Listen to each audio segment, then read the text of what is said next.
ஸ்ரீமதே ராமானுஜாய நமஹ. ஸ்ரீமத் வரவரமுனியே நமஹ. நம்மாழ்வார் அருளிச் செய்த திருவாய்மொழி 4ஆம் பத்து 5ஆம் பதிகத்தின் 8ஆம் பாசுரத்தில் நமக்கும் பூவின் மிசை நங்கைக்கும் இன்பனை ஞாலத்தார் தமக்கும் வானத்தவர்க்கும் பெருமானை தன் தாமரை சுமக்கும் பாதப் பெருமானை சொல் மாலைகள் சொல்லுமாறு அமைக்க வல்லேற்கு இனி யாவர் நிகர் அகல்வானத்தே என்று பாடுகிறார். நித்திய அனபாயினி, அதாவது எப்போதுமே அவனை விட்டு பிரியாதவள் ஸ்ரீ மகாலட்சுமி தாயார். வைகுண்டத்திலே உள்ள அந்த நித்தியசூரிகளுக்கு கூட எல்லை காண உண்ணாதபடி ரூபத்தாலும் ஆத்ம குணங்களாலும் பரிபூர்ணமாக இருப்பவள். இப்படி தாமரை மலரிலே வசிப்பவளும் புஷ்பத்தின் பரிமளமே ஒரு வடிவு கொண்டா போல உள்ளவளும் ஆகிய அந்த பெரிய பிராட்டியாருக்கும் நேற்று ஞானோதயம் பிறந்து இன்று அவன் திருவடிகளை அண்டி நிற்கும் நித்திய சம்சாரியான என் போன்றோருக்கும் எந்தவித பாகுபாடும் பார்க்காமல் இன்பம் அளிப்பவன் அந்த எம்பெருமான்.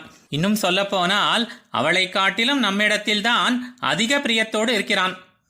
ராமாயணத்திலே கோபுரத்தின் உச்சியில் ராவணன் நிற்பதைக் கண்டு ராஜத்ரோகியான பயல் இப்படி கூச்சமின்றி திருமுன்பே நிற்பதும் நீதியோ என்று சீற்றமுற்ற சுக்ரீவ மகாராஜர் அவன் மேலே எழப்பாய்ந்து மீண்டு வந்த போது ஸ்ரீராமபிரான், உனக்கு ஏதேனும் ஆபத்து நேர்ந்து நீ மரணம் அடைந்திருந்தால் சீதா பிராட்டியை நான் மீண்டும் அடைவதன் மூலம் என்ன பயன் என்று கூறியதிலிருந்து பிராட்டியை காட்டிலும் அடியவர் மீதுதான் அவனுக்கு அதீத அன்பு என்பது விளங்கும். மீனுக்கு தண்ணீர் வார்ப்பது போல நித்திய விபூதியில் உள்ளவர்களுக்கு இறங்குவதை காட்டிலும் பாலை நிலத்திலே தண்ணீர் பந்தல் வைத்தது போல இந்த லீலா விபூதியில் உள்ள நமக்கு இறங்குவதே பொருந்தும் என்று முதலில் இந்த உலகில் உள்ளவர்களுக்கும் அதன்பின் அந்த உலகில் உள்ளவர்களுக்கும் என அனைவருக்கும் தலைவனாய் இருக்கிறான்.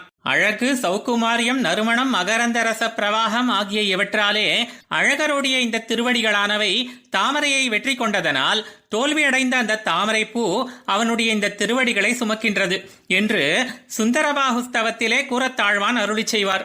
இப்படி குளிர்ந்த தாமரை மலரால் தாங்கப்படும் திருவடிகளை கொண்டவனும் அனைவருக்கும் எஜமானனாக உள்ளவனும் ஆகிய அந்த சர்வேஸ்வரன் விஷயத்திலே ஆழ்வீர் ஒரு கவி பாடுமே என்று அவனே திருக்கண்களாலே குளிர கடாட்சித்து நியமித்த பின்பும் அவனுடைய உபய விபூதி ஐஸ்வர்யம் சௌகுமாரியம் ஆகியவற்றை கண்டு மூர்ச்சித்து விழாமல் தரித்து நின்று அந்த அழகுக்கு சேரும் விதமாக சொல்லால் கட்டப்பட்ட மாலைகளை, அதாவது திருவாய்மொழியை தொடுக்கவல்ல எனக்கு அகலமான அந்த வைகுண்டத்தில் உள்ள யார்தான் ஒப்பாவார்கள் என்று கூறுகிறார்.